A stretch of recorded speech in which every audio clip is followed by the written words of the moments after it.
Oui. C'est une décision politique qui va changer la chose. Si Alassane Dramane Ouattara demain dit « Ok, très bien », on le remet dans les listes électorales parce que... Non, mais il faut d'abord qu'il accorde une amnistie. Il ne va pas décider pas pour Tidjane Thiam, mais pour les trois autres. Non, pour les trois autres. Si on permet Tidjane Thiam, on va dire après le Burkinabé, le Sénégalais.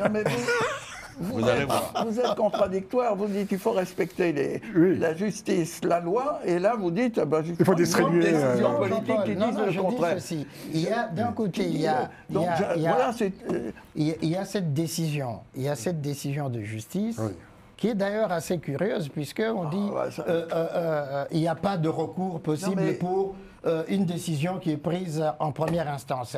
Où est-ce qu'on l'a vu? Vous parlez de la décision d'exclure Tidjane Thiam. Oui, voilà. Donc, je trouve ça quand même assez curieux, parce qu'il y a le droit de recours, on peut aller en chambre de recours, et puis voilà. D'autant que pour cette question administrative, il y a un conflit entre le code électoral, qui a jugé donc ce dossier, et le code de la nationalité. Absolument. Il y a un conflit.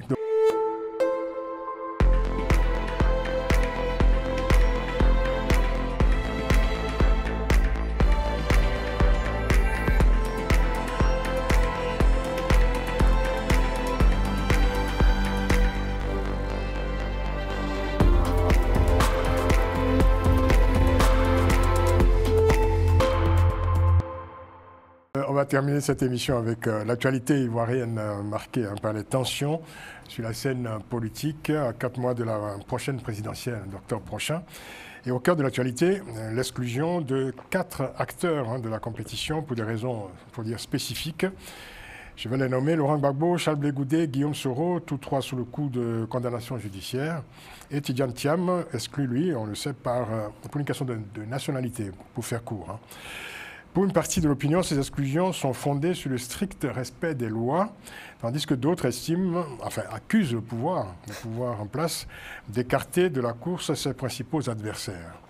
Alors, qui veut porter son regard sur cette actualité ivoirienne? Quelle réponse pourrait-on apporter pour garantir des élections apaisées en octobre prochain en Côte d'Ivoire? Maître Jean-Paul Benoît, vous qui connaissez quand même connaissez le contexte. Je connais le contexte. Particulièrement, je veux dire. Je dis 2 choses. Depuis que Ouattara est au pouvoir, la Côte d'Ivoire a été gouvernée, a prospéré, les investissements se sont développé. Mais là, vous faites le bilan d'Alassane Ouattara. Il y a un bon bilan. Mais là, on parle des inquiétudes actuelles. Attendez, je parle d'un bilan. Oui. Maintenant, il y a eu des décisions de justice concernant un certain nombre de personnes que vous avez nommées. Des décisions de justice, on les applique. Monsieur Thiam a ce problème de nationalité. Et c'est à partir d'une loi de 1961 que cette question se pose. Ce n'est pas Ouattara qui a inventé la loi de 1961. Puisque vous parlez de M. Thiam, alors M. Thiam est exclu pour des raisons, disons, administratives. On est bien d'accord. Étant donné que personne ne doute de sa nationalité, est-ce qu'une décision politique ne serait pas bienvenue, pertinente en tout cas, pour le réintégrer dans le jeu électoral? C'est une question que se posent les Ivoiriens. C'est une question que vous devez poser aux hommes politiques ivoiriens. Non, mais qu'en pensez-vous?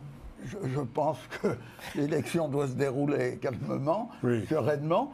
J'attends de savoir ce que va décider le congrès du RHDP de Ouattara qui va avoir lieu le 20 au 22 à la fin du mois de juin. Et je constate que depuis que Ouattara est au pouvoir, les élections se sont toujours déroulées calmement, les oppositions ont été représentées, les partis politiques d'opposition sont présents à l'Assemblée nationale. Voilà, alors chaque fois qu'il y a une décision de justice qui concerne un homme politique, c'est vrai en Côte d'Ivoire, c'est vrai en France, on dit c'est une décision politique parce que je suis un homme politique. D'accord. Voilà, on connaît.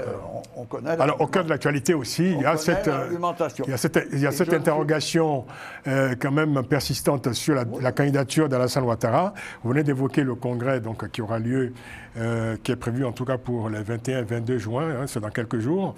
Est-ce que, selon vous, M. Alassane Ouattara, le président Alassane Ouattara, pourrait renoncer à briguer un 4e mandat pour apaiser la situation politique, pour le climat politique aujourd'hui en Côte d'Ivoire? Je ne veux pas prendre position sur ce sujet. Est-ce que vous pensez que cette décision pourrait apaiser le climat politique?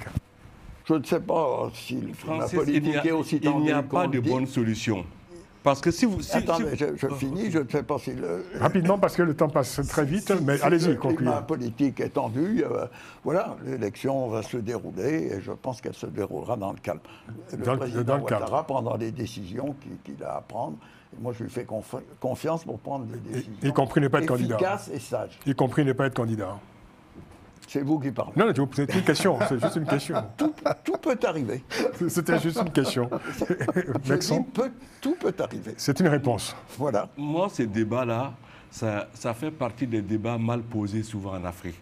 En fait, ça me fait penser au procès de Marine Le Pen dans l'affaire des assistants parlementaires au Parlement européen. Sujet, ça. En fait, aucun des quatre ne conteste les faits qui lui sont reprochés, ne conteste le jugement qui leur a été appliqué. Mais ils disent, en fait, comme Marine Le Pen, ces gens pensent qu'il y a une espèce d'immunité pour le candidat à la présidence. C'est ça. C'est elle. Moi, c'est ça qui me dérange. Bon. Cela dit, on sait d'où vient la Côte d'Ivoire. Et Gbagbo se plaît à rappeler que, selon la loi ivoirienne, Alassane Dramane Ouattara ne devait pas se présenter aux élections de 2010. C'est lors des accords de Ouagadougou qu'ils ont trouvé un accord politique pour que les élections puissent se dérouler avec Alassane Dramane Ouattara. Il n'avait pas commis de délit à l'époque, Alassane Ouattara. Il n'avait commis aucun délit. Hein. C'était un débat autour de la nationalité, une fois de plus. Dans un contexte marqué par l'ivoirité. Oui, il y a un faux débat sur l'ivoirité qui avait été lancé par M. Béné. Merci, on termine. Toujours est-il que, comme il n'y a pas encore de culture d'état de droit dans nos pays, c'est un fait. Comme nous sommes habitués à l'instrumentalisation de la justice par les pouvoirs en place, c'est très difficile d'aller expliquer les situations au cas par cas dans ces situations-là. Donc, moi, je pense que la décision appartient à Alassane Dramane Ouattara, mais moi, connaissant bien la situation en Côte d'Ivoire, je pense que la meilleure façon d'en finir avec tout ça, c'est de leur permettre à tous de se présenter. Certains, s'ils arrivent à avoir 2%, ce sera beaucoup. Mais évidemment, ils vont faire comme Trump. Ils vont dire non, on nous a volé l'élection. Donc en fait, il n'y a pas de bonne solution.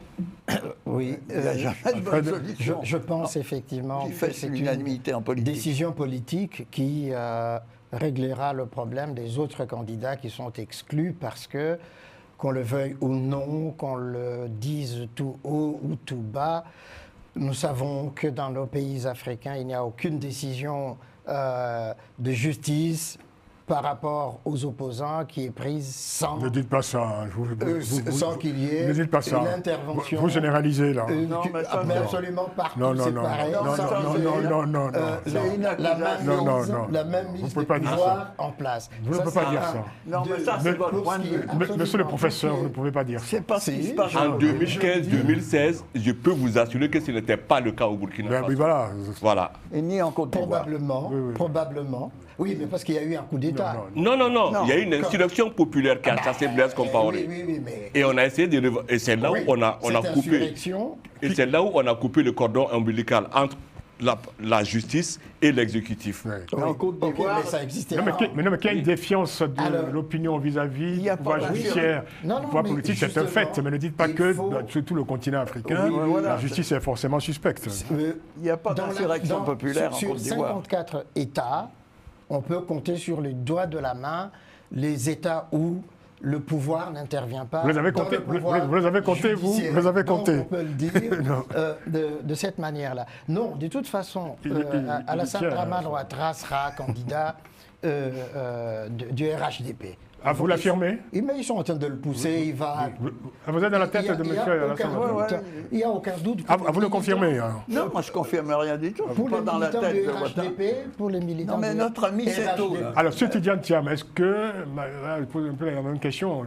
Personne ne doute que M. Tidjane Thiam est ivoirien. Est-ce que, voilà, pour une question administrative, on ne devrait pas au moins, sur son cas à lui, poser un acte politique, prendre une décision politique et lui permettre d'aller paisiblement à cette élection élections en tant que président du parti, du PDCI, parti historique s'il en est. C'est ce que je suis en train de dire, Francis. C'est-à-dire, c'est une décision politique. Oui. C'est une décision politique qui va changer la chose. Si Alassane Dramane Ouattara demain dit « Ok, très bien », on le remet dans les listes électorales parce que... Non, mais il faut d'abord qu'il accorde une amnistie. Il ne va pas décider... pas pour Tidjane Thiam. Mais pour les trois autres. Non, pour les trois autres. Si on permet Tidjane Thiam, on va dire après le Burkinabé et le Sénégalais. Vous êtes contradictoire, vous dites qu'il faut respecter la justice, la loi, et là vous dites il faut distribuer des décisions politiques qui disent le contraire. Il y a d'un côté, il y a cette décision, de justice. Oui. Qui est d'ailleurs assez curieuse, puisqu'on dit il n'y a pas de recours possible pour une décision qui est prise en première instance. Où est-ce qu'on l'a vu? Vous parlez de la décision d'exclure Tidjane Thiam. Oui, voilà. Donc, je trouve ça quand même assez curieux, parce qu'il y a le droit de recours, on peut aller en chambre de recours, et puis voilà. D'autant que pour cette question administrative, il y a un conflit entre le code électoral, qui a jugé donc ce dossier, et le code de la nationalité. Absolument. Il y a un conflit de protocole, si je puis dire. Oui. Bon. Moi, ce que je voudrais quand même ajouter, c'est qu'on parlait de nos jeunes démocraties africaines. Le grand absent, c'est le programme politique. Parce qu'on ne parle que d'hommes depuis le début en Côte d'Ivoire. Et je ne suis même pas persuadé que si on demande... J'ai regardé la longue interview de Jean-Louis Billon. Quand on lui pose des questions, qu'est-ce qu'il va faire exactement s'il était président? Jean-Louis Billon, donc membre éminent du PDCI. Ouais, c'est ça, donc on voit que là, il n'y a plus du tout du PDCI. Et qui voudrait donc oui, bien sûr, compétir à la place de Tidjane Thiam. Ce qui était assez prévisible. Le président du congrès du RHDP, c'est M. Hachi, qui vient du PDCI. Bon, et le RHDP a un programme politique. Ouattara a un programme politique. Il l'a appliqué pendant qu'il était président et le RHDP définira son programme politique. Ouais, il serait temps, oui, parce qu'on est à 4 mois quand même. Il serait temps. Mitterrand a pris sa décision 2 mois avant l'élection. Personne ne doutait qu'il allait se présenter. Sauf lui. Le RHDP a peut-être un programme politique, mais il n'y a pas de plan B. Si Alassane Ouattara n'est pas là, on ne sait même pas qui pourrait pourtant...